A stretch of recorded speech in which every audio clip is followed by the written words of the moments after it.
আসা যাওয়া করে নবী। আমার চাচা বলেছেন আব্দুল্লাহ মুহাম্মদ দরবার ছাড়তে হবে নতুবা আমার দরবার ছাড়তে হবে। আমি বললাম আরে চাচা যান, আমি সব ছাড়তে পারি কিন্তু মায়ের নবী দরবার ছাড়তে পারবো না। ও পয়গম্বর, এই কথা বলার পর চাচা বলেছেন আব্দুল্লাহ যেহেতু মুহাম্মদ দরবার ছাড়া থাকতে পারবা না তাহলে কাপড়গুলো দিয়ে যাও। উদ্দেশ্য হলো আমি উলঙ্গ হলে লজ্জাস্তে করতে বের হতে পারবো না। আমার মাকে বললাম মা, হেরে আমার আম্মা জান, আমাকে একটা কাপড়ের টুকরা দেন। ওই কাপড়ের টুকরা দিয়া লজ্জাস্থানটা ডাইকা যদি নবীকে একটা নজর দেখতে পারে জীবনে আর কোনো আকাঙ্ক্ষা থাকবে না। ও পয়গম্বর, এই কথা বলার পর আমার আম্মা আমাকে একটা কাপড়ের টুকরা দিল। ওই কাপড়ের টুকরা দিয়া লজ্জাস্থানটা ডাইকা আপনার সামনে দাঁড়িয়েছে আপনাকে একটা নজর দেখার জন্য। নবী আমার ওই সাহাবীর কথা শোনার পর নবীজির চোখ দিয়ে টপ টপ করে পানি পড়তেছেন। নবী ওই সাহাবীকে বললেন, হে আব্দুল্লাহ, আয় বল তোর মনে কোন আকাঙ্ক্ষা আসেনি? আব্দুল্লাহ চোখে পয়সা কান্না করে আর বলো গো আল্লাহর নবী, আমার এমন কোন আকাঙ্ক্ষা নাই। ও পয়গম্বর, আপনি আমার জন্য দোয়া করেন আল্লাহ যেন আমাকে শাহাদাতে মৃত্যু দান করে।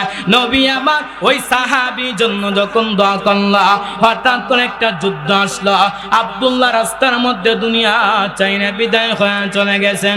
নবী সাহাবায়ে কেরামকে বললেন, হে সাহাবায়ে কেরাম, আমার আব্দুল্লাহকে তোমরা সুন্দর করে গোসল করাও, আমি নিজে আব্দুল্লাহ জানাজাটা পড়াইব।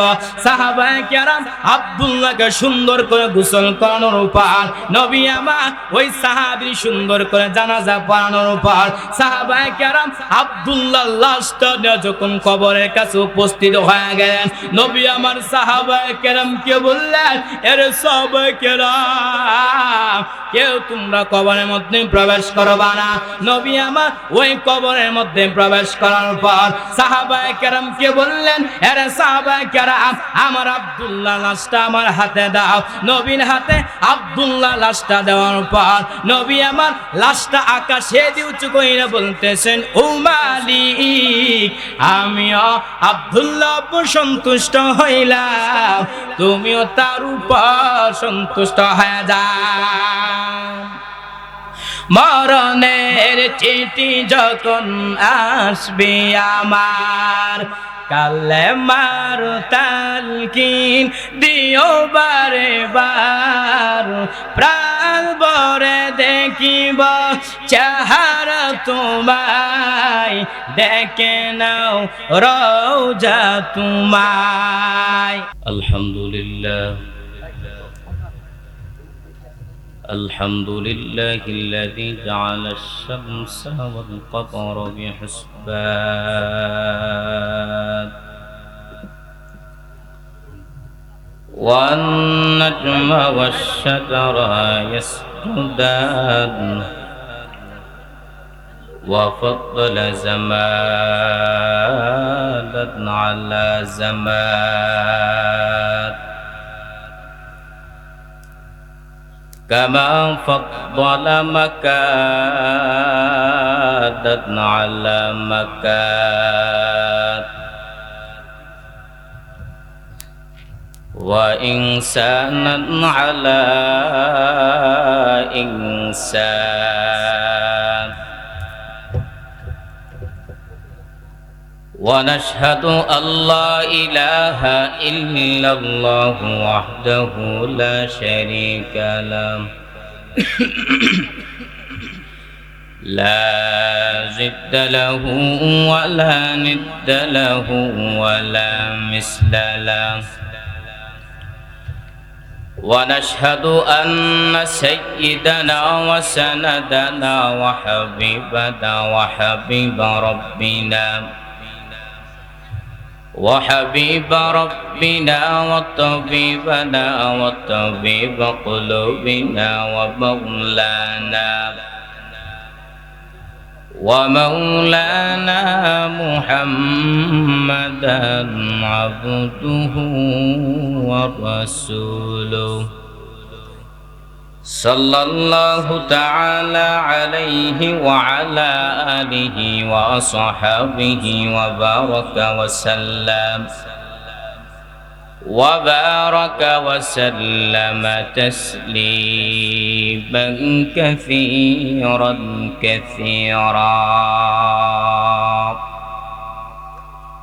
الذي أرسله الله تعالى بالحق بشيرا ونذيرا وداعيا إلى الله بإذنه وسراجا منيرا أما بعد فأعوذ بالله من الشيطان الرجيم بسم الله الرحمن الرحيم لقد كان لكم في رسول الله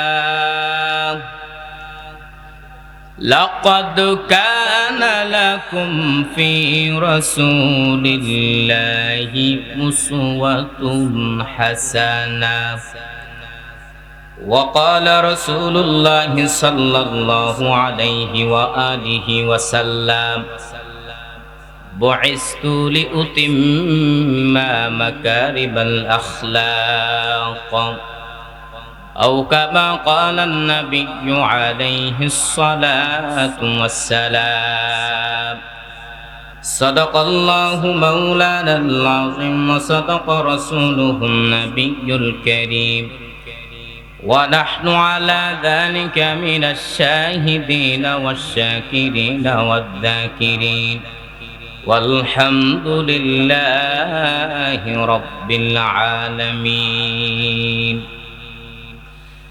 تکبیر میں کلبہ میں نمازوں میں اذان میں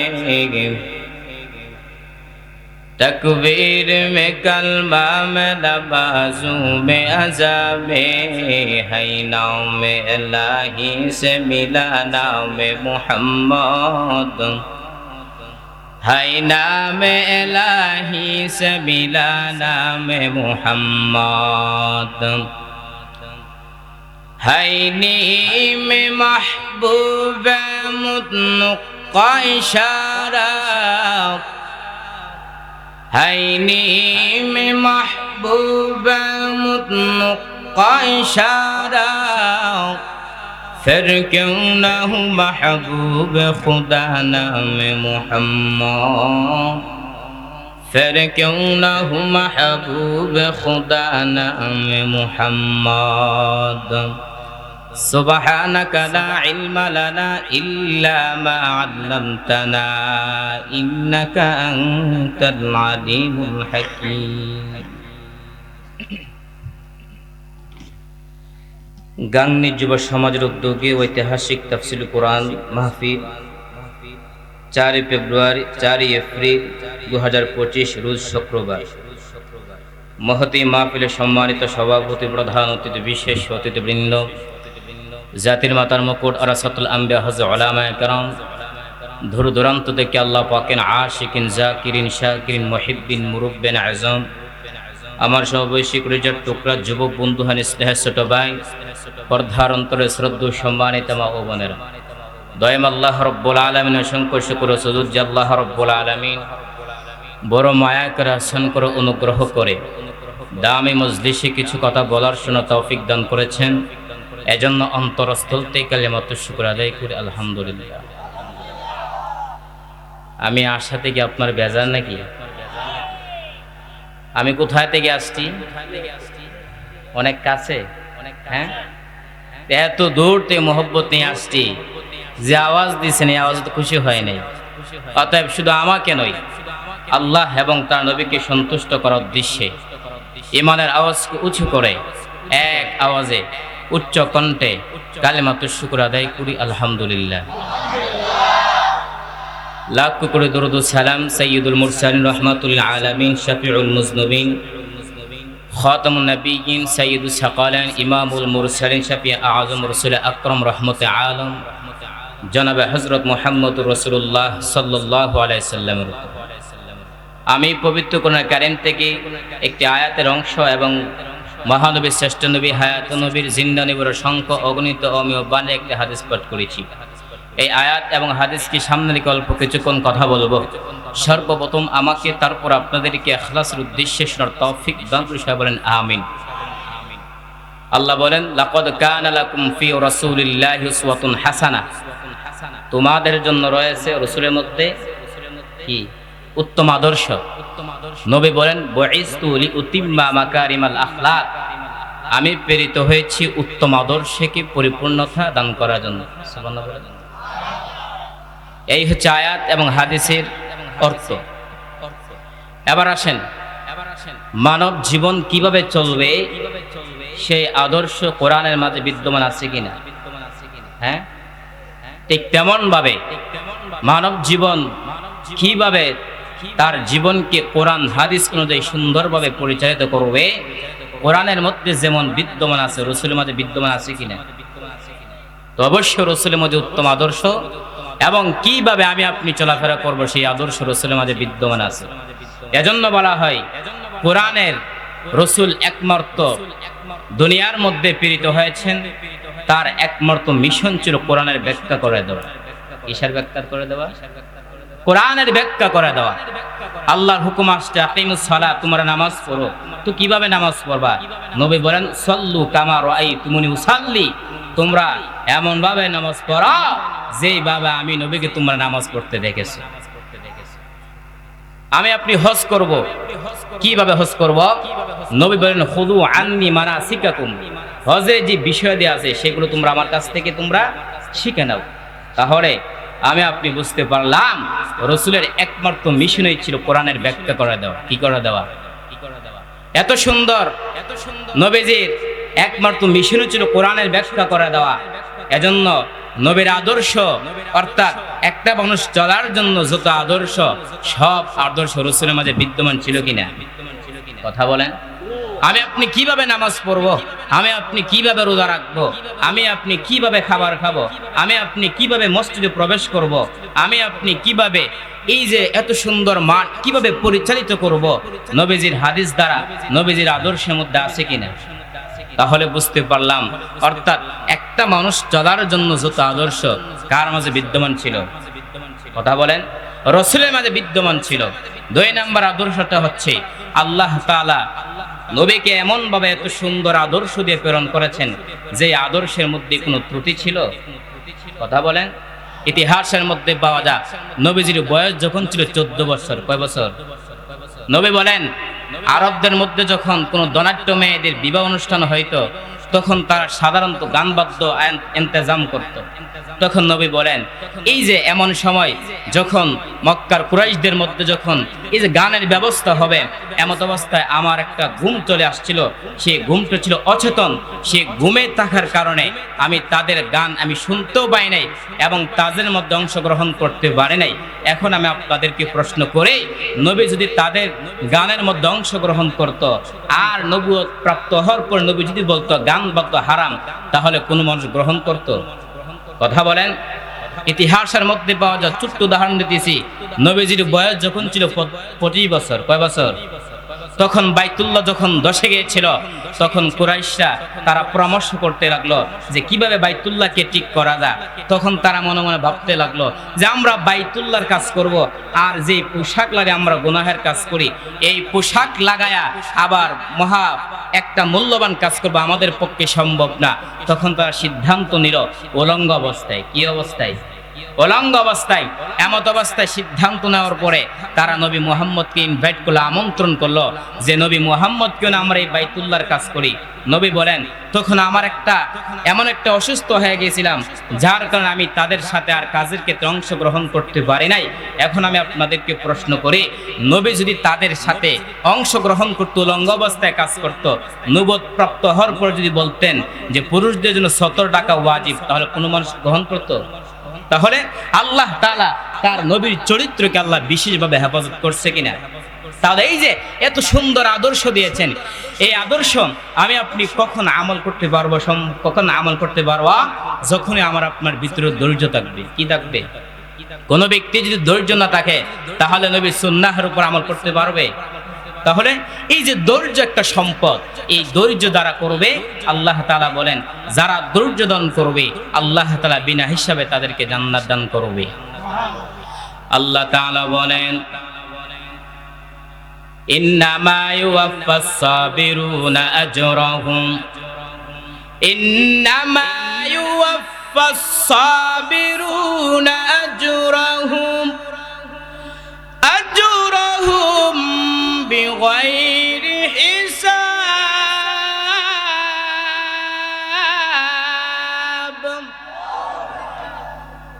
আল্লাহ তাআলা বলেন যারা ধৈর্য দান করবে আমি আল্লাহ ওই বান্দাদেরকে বিনা হিসাবে জান্নাত দান করব। এরে নবীর উম্মতের দল ধৈর্যের দৃষ্টান্ত কায়েম করলেন আল্লাহর পয়গম্বর হযরত ইব্রাহিম আলাইহিস সালাতু ওয়াস সালাম। ঠিক নি? ধৈর্যের দৃষ্টান্ত কায়েম করলেন আল্লাহর পয়গম্বর হযরত ইসমাঈল আলাইহিস সালাতু ওয়াস সালাম। ধৈর্যের দৃষ্টান্ত কায়েম করলেন আল্লাহর পয়গম্বর হযরত আইয়ুব আলাইহিস সালাতু ওয়াস সালাম। আইয়ুব নবী টাকা পয়সা অভাব নাই, সন্তান অভাব নাই, শয়তান দেখিয়া মাথা গরম, কিন্তু আইয়ুব আলাইহিস সালাম এমন ভাবে একটা শিডিউল করলেন যেন একটা সেকেন্ড আমার ঘরে আল্লাহর জিকির ছাড়া যেন না যায়। শয়তানের মাথা গরম হয়ে গেল, এত ইবাদত আইয়ুব করবেটা কেমন করে হয়? আল্লাহ গো তোমার এত সম্পদের মায়ে পড়ে তোমার ইবাদত করে, তোমার এত সন্তানের মায়ে পড়ে তোমার ইবাদত করে। আল্লাহ কয় না আইয়ুব যে ইবাদত করে একমাত্র আমার মহব্বত আর ধৈর্যের সাথে ইবাদত করেন। বলে না না, কয় দেখ আমি পরীক্ষা করি, সব সম্পদ গুলা গুনে জ্বালায় দিন। আইয়ুব নবী কাছে প্লিজ কইরা আইয়ুব আর আল্লাহকে ডেকে লাভ নাই, কারণ তোমার সব সম্পদ গুনে পুরে ছাই। আইয়ুব নবী মুনাজ্জাত ডাক আলহামদুলিল্লাহ, ইবলিস বলে নাউজুবিল্লাহ, বল আলহামদুলিল্লাহ কেন? আইয়ুব নবী ডাক দেয়া কয় আলহামদুলিল্লাহ বল কারণ আল্লাহ পাক রব্বুল আলামিন আমাকে সম্পদ দান করেছেন, এই সম্পদের কারণে ইবাদত করতে মারাত্মক ব্যাঘাত সৃষ্টি হতো। আজকে আমার সম্পদ নাই, ইবাদতের মধ্যে কোনো টেনশন নাই। ইবলিস কয় মানি না। আল্লাহ কয় দেখ আরো পরীক্ষার মধ্যে ফালায় দিতেছি। কুরওয়াতুল ওয়াইজিন নামক কিতাবের মধ্যে উল্লেখ রয়েছে আইয়ুব নবীর শরীরের মধ্যে কিনা পোকা ধরে গেছে। একদিন আইয়ুব তাকা দেখে তার জিহ্বার মধ্যে পোকা। এতদিন আইয়ুব জিহ্বা নাড়া নাড়া আল্লাহ জিকির কতদিন ঠান্ডা হয়ে যেত। আজ নবী চোখে কুটাই পানি, আল্লাহকে ডেকে বলে তোর বালি, এতদিন আমি এত অসুস্থ, ঠিক মতো খাইতে পারি না, কিন্তু তোমার জিহ্বা দেয়া যখন তোমার নামের জিকির করতাম আমার ক্ষুধার তৃষ্ণা মিটে যা। আজকে আমার জিহ্বার মধ্যে পোকা, আমি কেমন স্মরণ করব রে মালিক? আইয়ুব নবী এইভাবে নিজে নিজে মুহাসাবা করতেছেন, আল্লাহর কাছে ধৈর্যের পাহাড় কায়েম করতেছেন। হঠাৎ করে তাকায় দেয় তার সকল বিবিরা তার সামনে দাঁড়ায় বলেন আর আমরা আপনার ঘরে থাকবো না, আপনি আমাদেরকে তালাক দিয়ে দেন।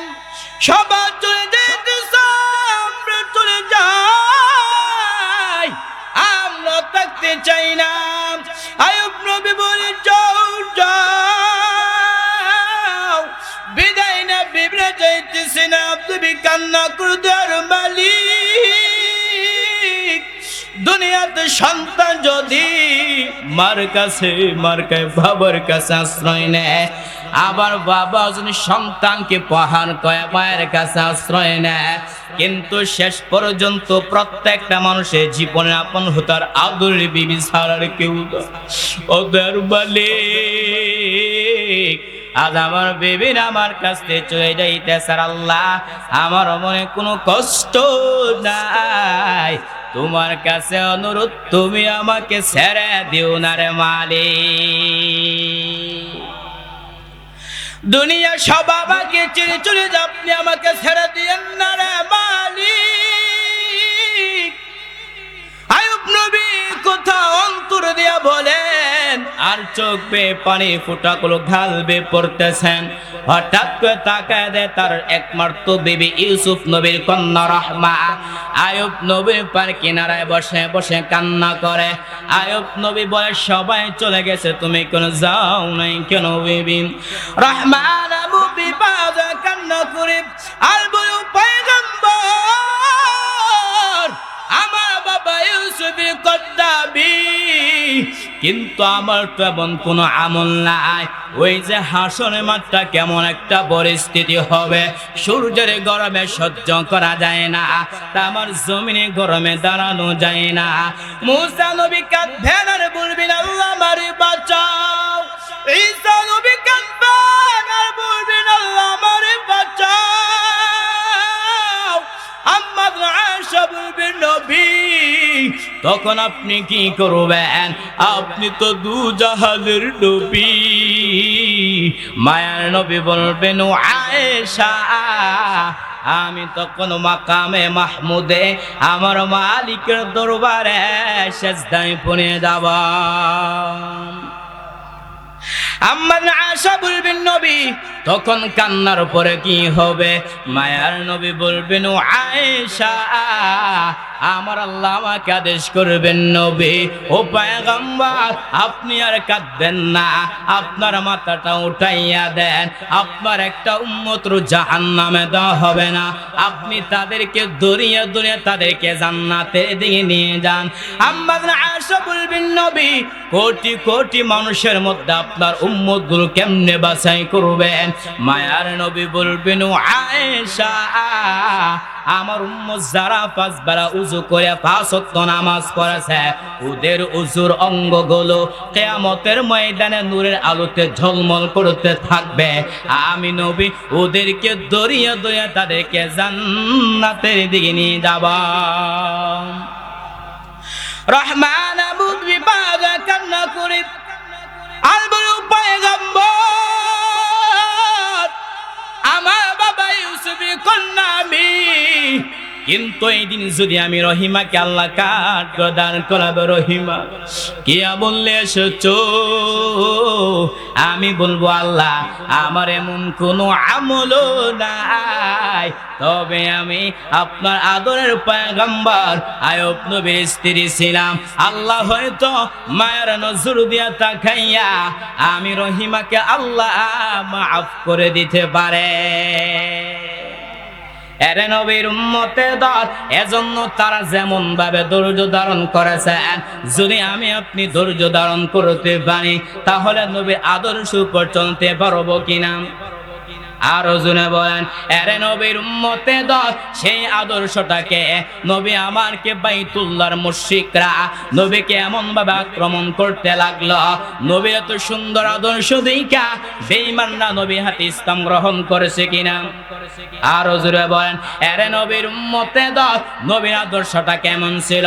মানুষ নবীকে আক্রমণ করত, মানুষ নবীকে মক্কা থেকে বহিষ্কার করে দিত, তারপর নবী কি তাদের উপর কোনো অভিযোগ আছে নাকি?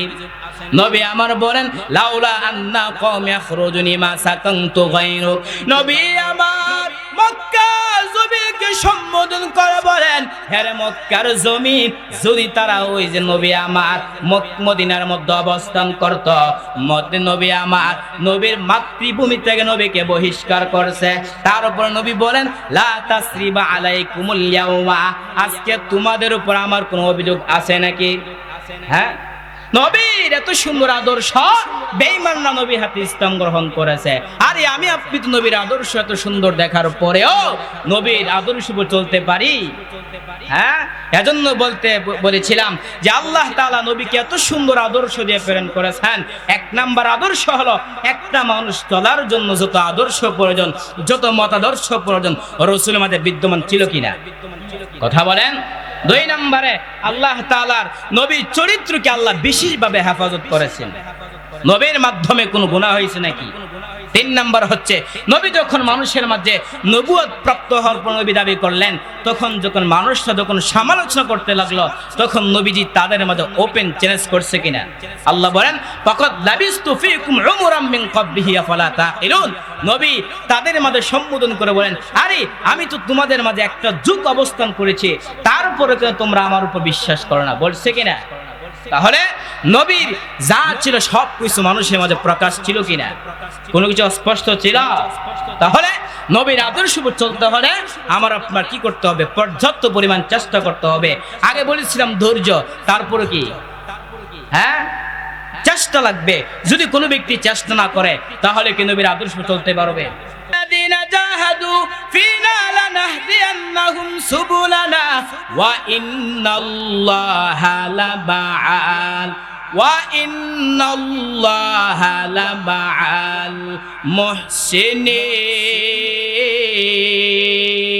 المحسنين। আল্লাহ বলেন, ওয়াল্লাযিনা জাহাদু ফিনা লানাহদিয়ান্নাহুম সুবুলানা। যারা আমি আল্লাহকে পাওয়ার উদ্দেশ্যে চেষ্টা করবে, নবীর আদর্শ উপর চলার জন্য চেষ্টা করবে, আমি আল্লাহ ওই বান্দার জন্য অনেক রাস্তা দেখা দেব। সাবিল এক বচন, তার বহু বচন হচ্ছে সুবুল। সাবিল এক রাস্তা, সুবুল হচ্ছে বহু রাস্তা। যদি আল্লাহ এবং তার রাসূলকে পাওয়ার জন্য চেষ্টা, আরো জোরে বলেন, এর নবীর উম্মতের দল চেষ্টা করেছেন। ইমামে আজম আবু হানিফা চেষ্টা করেছেন, ইমামে আহমদ বিন হাম্বল রাহমাতুল্লাহি আলাইহি চেষ্টা করেছেন, ইমাম মালিক রাহমাতুল্লাহি আলাইহি। এর নবীর উম্মতের দল, তারা এক একজন কত বড় বুজুর্গ। ছোট্ট একটা ঘটনা বলতেছি, জামানার কুতুব ইমাম মালিক রাহমাতুল্লাহি আলাইহি, ওই আল্লাহর বান্দা নবীর প্রতি কত মহব্বত ছিল। এই আল্লাহর বান্দা 70টা বছর বান্দা মদিনার মধ্যে কাটা, কিন্তু একটা বার জুতা পায়ে পরিধান করেন না। আরে ইমাম মালিক, 70 বছর তুমি বান্দা মদিনার মধ্যে জীবন কাটাও, কিন্তু একটা বার জুতা পায়ে পরিধান করো নাই কেন? ইমাম মালিক বলেন, আমি নবীর বড় আশিক। আমি যখন মদিনার অলিগলিতে জুতা লাগাইয়া হাঁটি, আমি নাকটা লাগা দেখি পয়গম্বরের রওজার ঘেরান আমার নাকে লাগতেছে। ইমামুল আউয়ালিন আল আখিরিন বহর সাদাকা রাহমাতাল লিল আলামিন। শুধু জুদাস রাহমাতাল লিল আলামিন, মসজিদে ও শুধু হামারু এ জমিন।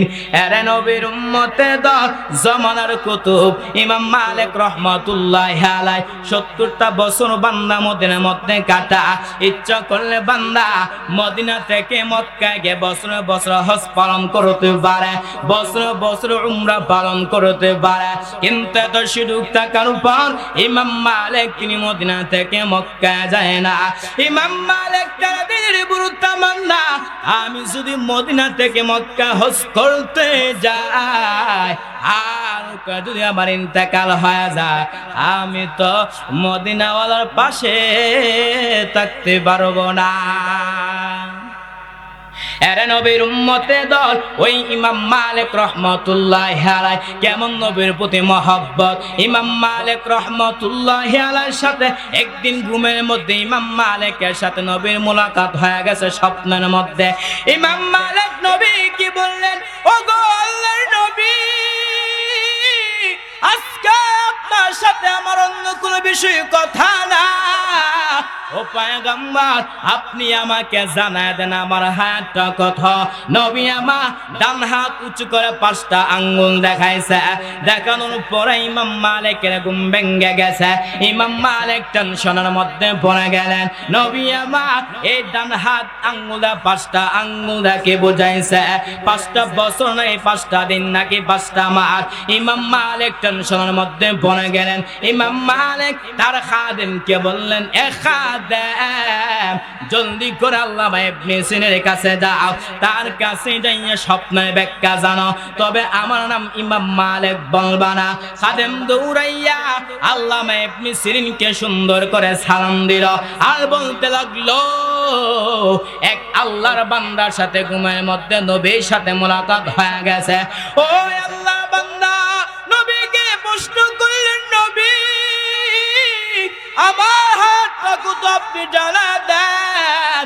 নবী আমার ডান হাত উঁচু করে 5টা আঙ্গুল দেখাইছে। এবার আপনি স্বপ্নের ব্যাখ্যা করেন 5টা বছর নাকি 5টা দিন নাকি 5টা মাস। আল্লামা ইবনে সিরিন বলেন, যেই বান্দা স্বপ্ন দেখেছে তার নামটা বলতে হবে, কারণটা হলো ওই ব্যক্তির অনুযায়ী স্বপ্নের ব্যাখ্যা দেওয়া হবে। দেওয়ান বাকির মতো কোনো বেঈমান যদি বলে আমার নবী ডাস্টবিনের মধ্যে পড়ে আছে, আমি বলবো ওই বেঈমানের ঈমান ডাস্টবিনে পড়ে আছে। আল্লামা ইবনে সিরিন বলেন, যেই বান্দা স্বপ্ন দেখেছে তার নামটা বলতে হবে, যদি ব্যক্তির নাম না বলে স্বপ্নের ব্যাখ্যা দেওয়া হবে না। খাদেম দৌড়াইয়া ইমাম মালিকের কাছে গিয়া বলতে লাগলো, আসসালামু আলাইকুম শাইখ, আপনার নাম না বলে স্বপ্নের ব্যাখ্যা দেবে না। ইমাম মালিক তার খাদেমকে বললেন, এ খাদেম জলদি করে আমার নামটা বলে দাও, তারপর স্বপ্নের ব্যাখ্যা জানা বড় জরুরি। খাদেম দৌড়াইয়া আল্লামা ইবনে সিরিনকে বলতে লাগলো, এই স্বপ্নটা ইমাম মালিক দেখেছেন। আল্লামা ইবনে সিরিন বলেন, আমিও মনে মনে ভেবেছিলাম যে স্বপ্নটা ইমাম মালিক ছাড়া অন্য কেউ দেখতে পারে না। এরে নবীর উম্মতে দল, আল্লামা ইবনে সিরিন বলেন, নবী আমার ডান হাত আঙ্গুল দা 5টা আঙ্গুল দা বুঝাইছেন 5টা বিষয় এমন আছে যেই 5টা বিষয় সম্পর্কে আল্লাহ সারা দুনিয়াতে কেউ জানে না।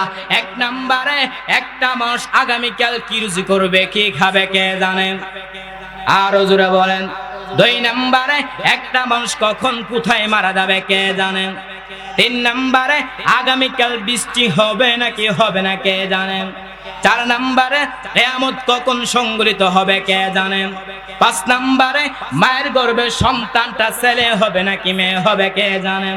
এরে নবীর উম্মতে দল, এই স্বপ্নের ব্যাখ্যা জানানোর পর ইমাম মালিক তিনি মদিনা থেকে মক্কা যায় না। ইমাম মালিক তার দিলের বড় তামান্না, আমি যদি মদিনা থেকে মক্কা হজ করতে যাই আর ওখানে যদি আমার ইন্তেকাল হয়ে যায়, আমি তো মদিনাওয়ালার পাশে থাকতে পারবো না। এরে নবীর উম্মতে দল, তারা নবীর আদর্শ যাই না, তারা নবীর আদর্শ বুঝার পরে নবীর আদর্শ উপর চলার জন্য কেমন মহব্বত ছিল। এরে নবীর উম্মতে দল, সাহাবায়ে কেরাম আম্মা জান আয়েশাকে বলতেন, হে আয়েশা রাসূলের আদর্শটা কি? আম্মা জান আয়েশা বলেন, কানা খুলকুল কুরআন, নবীর আদর্শটা হলো পুরাটাই কোরআন শরীফ। এরে নবীর উম্মতে দল, আল্লাহ বলেছেন সুদ খাওয়া হালাল, আল্লাহ বলেছেন সুদ খাওয়া হারাম, আল্লাহ ব্যবসাকে হালাল করে দিয়েছেন। নবী আমার একই কথা বলেছেন। নবী আমার আরো সুন্দর করে আমাকে আপনাকে বুঝাইছে কিনা?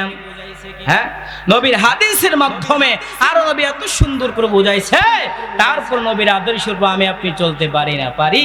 আরে বেঈমানরা তো নবীর আদর্শের উপর চলার পরে, অনেক কিছু বোঝার পরে, অনেক ইহুদি বলেন যারা পণ্ডিত্য হাসিল করেছিল, তারাও কিন্তু নবী মুহাম্মদ যে সত্য, নবীর আদর্শ সত্য, তারা কি অস্বীকার করত? কথা বলেন। তারা নবীর আদর্শকে মানত। সাহাবায়ে কেরাম নবীর আদর্শ দিকা নিজের জীবনটা বিলীন করছে, কিন্তু আমি আপনি নবীর আদর্শই বুঝি না। নবীর আদর্শটা কি? আরে নবীর আদর্শটা হচ্ছে নামাজ পড়া, নবীর আদর্শটা হচ্ছে রোজা রাখা, নবীর আদর্শটা হচ্ছে যাকাত আদায় করা, নবীর আদর্শটা হচ্ছে হজ আদায় করা। অর্থাৎ আল্লাহ তাআলা হুকুম আহকামের ক্ষেত্রে যেই ক্ষেত্রে আল্লাহ আদেশ করেছেন সেই ক্ষেত্রে মারা হচ্ছে নবীর আদর্শ। আল্লাহ তাআলা যেই কাজের ক্ষেত্রে নিষেধ করেছেন ওই কাজ নিষেধ থেকে হেফাজত থাকা, ওই কাজ থেকে মেনে থাকার নাম হচ্ছে নবীর আদর্শ। অতএব নবীর আদর্শ চলতে পারবেন তো? হ্যাঁ, আমি আপনি যদি সন্দেহ করেন আরে নবীর আদর্শের মধ্যে সবকিছু পাবো কিনা, এটা হচ্ছে এক নাম্বার আপনার ভুল। আল্লাহর নবীর মধ্যে নবীর আদর্শ এত সুন্দর, অর্থাৎ একটা মানুষ চলার জন্য সব আদর্শ রাসূলের মাঝে বিদ্যমান ছিল কিনা। আমি আপনি দুনিয়ার সাইটে এমন নেতা কর্মী পিছনে ঘুরি, অথবা তার এমন মোটা মোটা সাইট দেখি, কিন্তু তার ব্যক্তিগত জীবন আমি আপনি দেখতে পাই। কথা বলেন। কিন্তু আমার আপনার নবী ব্যক্তিগত জীবন থেকে রাষ্ট্র জীবন পর্যন্ত আপনি কিভাবে চালাবেন সব কিছু মানুষের মধ্যে স্পষ্ট ছিল কিনা। কথা বলেন। তাহলে নবীর আদর্শ দেখা সাহাবায়ে কেরাম তারা এমন মহব্বত ছিল, তারা সব কিছু দিয়ে দিয়েছে, কিন্তু আমি আপনি দিতে পারি?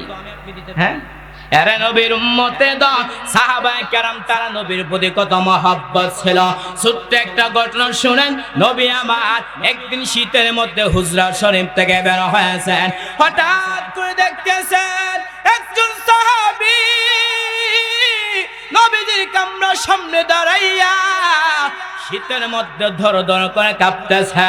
নবী বললেন, কে রে তুমি, এত শীতের মধ্যে দাঁড়িয়ে আছো কেন? ওই সাহাবী ডাক দেন, পয়গম্বর, ওগো আল্লাহর নবী, আমার নাম ইসলাম গ্রহণ করার পূর্বে ছিল আব্দুল উজ্জা। ও পয়গম্বর, ইসলাম গ্রহণ করার পর আমার নামটা রেখে দিয়েছে আব্দুল্লাহ, আমি হলাম সেই আব্দুল্লাহ। নবী বললেন, আমার আব্দুল্লাহ বাপ চাচাতো ধনী, সকাল বেলা একটা কাপড় পরিধান করে, বিকালে আর একটা কাপড় পরিধান করে, কিন্তু এখন তো দেখা যাচ্ছে আমার আব্দুল্লাহ গায়ে একটা কাপড় নাই, শুধু একটা কাপড়ের টুকরা দিয়া লজ্জাস্থানটা রাইখা আমার সামনে দাঁড়িয়েছে, তার কারণটা কি?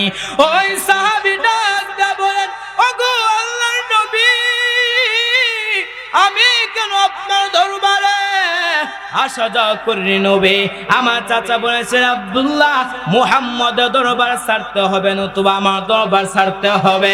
আমি বললাম, আরে চাচা যান, আমি সব ছাড়তে পারি, কিন্তু মায়ের নবী দরবার ছাড়তে পারবো না। ও পয়গম্বর, এই কথা বলার পর চাচা বলেছেন, আব্দুল্লাহ, যেহেতু মুহাম্মদ দরবার ছাড়া থাকতে পারবা না, তাহলে কাপড়গুলো দিয়ে যাও। উদ্দেশ্য হলো আমি উলঙ্গ হলে লজ্জাস্তে করতে বের হতে পারবো না। আমার মাকে বললাম, মা, হেরে আমার আম্মা জান, আমাকে একটা কাপড়ের টুকরা দেন। ওই কাপড়ের টুকরা দিয়া লজ্জাস্থানটা রাইখা যদি নবীকে একটা নজর দেখতে পারে, জীবনে আর কোনো আকাঙ্ক্ষা থাকবে না। ও পয়গম্বর, এই কথা বলার পর আমার আম্মা আমাকে একটা কাপড়ের টুকরা দিল। ওই কাপড়ের টুকরা দিয়া লজ্জাস্থানটা রাইখা আপনার সামনে দাঁড়িয়েছে আপনাকে একটা নজর দেখার জন্য। নবী আমার ওই সাহাবীর কথা শোনার পর নবীজির চোখ দিয়ে টপ টপ করে পানি পড়তেছেন। নবী ওই সাহাবীকে বললেন, হে আব্দুল্লাহ, আয় বল, তোর মনে কোন আকাঙ্ক্ষা আসেনি? আব্দুল্লাহ চোখে পয়সা কান্না করে আর বলে, গো আল্লাহর নবী, আমার এমন কোন আকাঙ্ক্ষা নাই। ও পয়গম্বর, আপনি আমার জন্য দোয়া করেন, আল্লাহ যেন আমাকে শাহাদাতে মৃত্যু দান করে। নবী আমার ওই সাহাবীর জন্য যখন দোয়া করল, হঠাৎ করে একটা যুদ্ধ আসলো। আব্দুল্লাহ রাস্তার মধ্যে দুনিয়া চাইনে বিদায় হয়ে চলে গেছেন। নবী সাহাবায়ে কেরামকে বললেন, হে সাহাবায়ে কেরাম, আমার আব্দুল্লাহকে তোমরা সুন্দর করে গোসল করাও, আমি নিজে আব্দুল্লাহ জানাজাটা পড়াইব। সাহাবায়ে কেরাম আব্দুল্লাহকে সুন্দর করে গোসল করানোর উপর নবী আমার ওই সাহাবী সুন্দর করে জানাজা পড়ানোর উপর সাহাবায়ে কেরাম আব্দুল্লাহর লাশটা নিয়ে যখন কবরের কাছে উপস্থিত হয়ে গেলেন, নবী আমার সাহাবায়ে কেরামকে বললেন, এরে সাহাবায়ে কেরাম, কেউ তোমরা কবরের মধ্যে প্রবেশ করবা না। নবী আমার ওই কবরের মধ্যে প্রবেশ করার পর সাহাবায়ে কেরামকে বললেন, আরে সাহাবায়ে কেরাম, আমার আব্দুল্লাহ লাশটা আমার হাতে দাও। নবীর হাতে আব্দুল্লাহ লাশটা দেওয়ার পর নবী আমার লাশটা আকাশে দিয়ে উঁচু কইরা বলতেছেন, ও মালিক, আমিও আব্দুল্লাহ উপর সন্তুষ্ট হইলাম, তুমিও তার উপর সন্তুষ্ট হয়ে যাও। মরণের চিঠি যখন আসবে আমার, কালেমার তালকিন দিও বারে বার, প্রাণ ভরে দেখিব চেহারা তোমায়, দেখে নাও রওজা তোমায়। আল্লাহু আকবার। আর জোরে বলেন রাসূলুল্লাহ,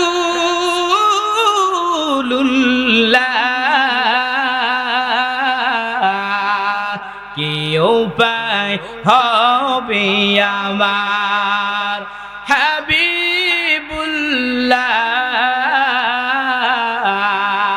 কি উপায় হবে আমার। ওই মদিনার পথের ধুলি মাখতাম আমি ফেলে সুরমা বলি, ফিরে পেত নয়ন নূরের আধার, দেখে নাও রওজা তোমায়। রাসূলুল্লাহ,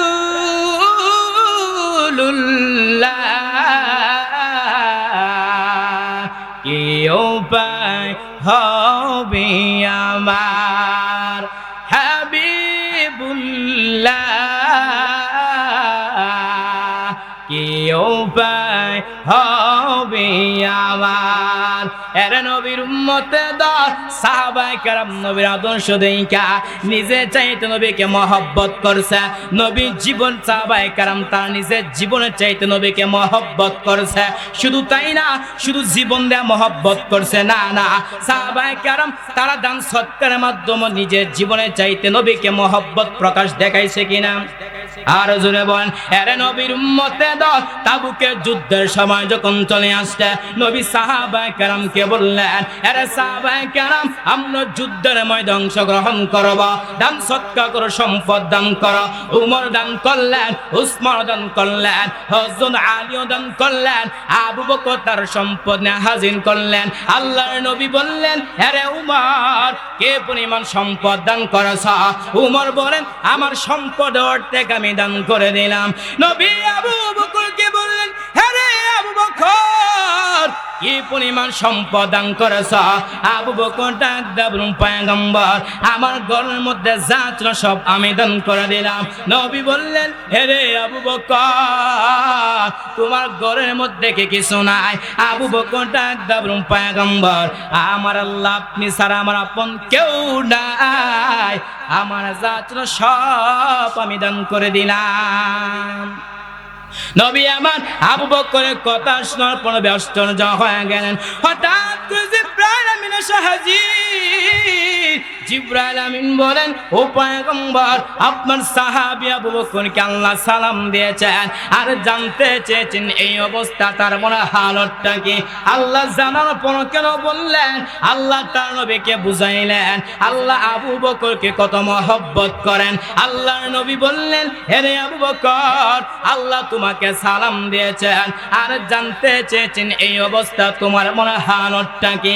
আবু বকর কোনো জবাব না দিয়ে চোখে পানি কান্না করতেছেন। নবী আবু বকরকে বললেন, আরে আবু বকর, জবাব দিবা কেন, তুমি কান্না করতেছ? আবু বকর কান্না করে বলে, পয়গম্বর, আমি আবু বকর ছিলাম জাহান্নামীর আসামি। আমি আবু বকরকে কে চিনত, কিন্তু আপনার সোহবত আসার কারণে আল্লাহ আমাকে তো সম্মান দান করেছেন, যার বদৌলতে আমি আবু বকরকে আল্লাহ সালাম পাঠাইয়াছেন। এরে নবীর উম্মতে দল সাহাবায়ে কেরাম নবীর আদর্শ দেইখা নবীর আদর্শ চলার কারণে তারা জান্নাত হয়ে গেছেন। এরে নবীর উম্মতে দল, যদি আমি আপনি জান্নাতের সর্বোচ্চ মাকাম হাসিল করতে পারি তাহলে আমার আপনার জীবনে সফলতা আসবে। কিন্তু বান্দা যদি জাহান্নামের মধ্যে যাও, বড় তোমারে একটা সূর্য 30 কোটি 9 লক্ষ মাইল উপরে সূর্য, কিন্তু এখন সূর্য নাই।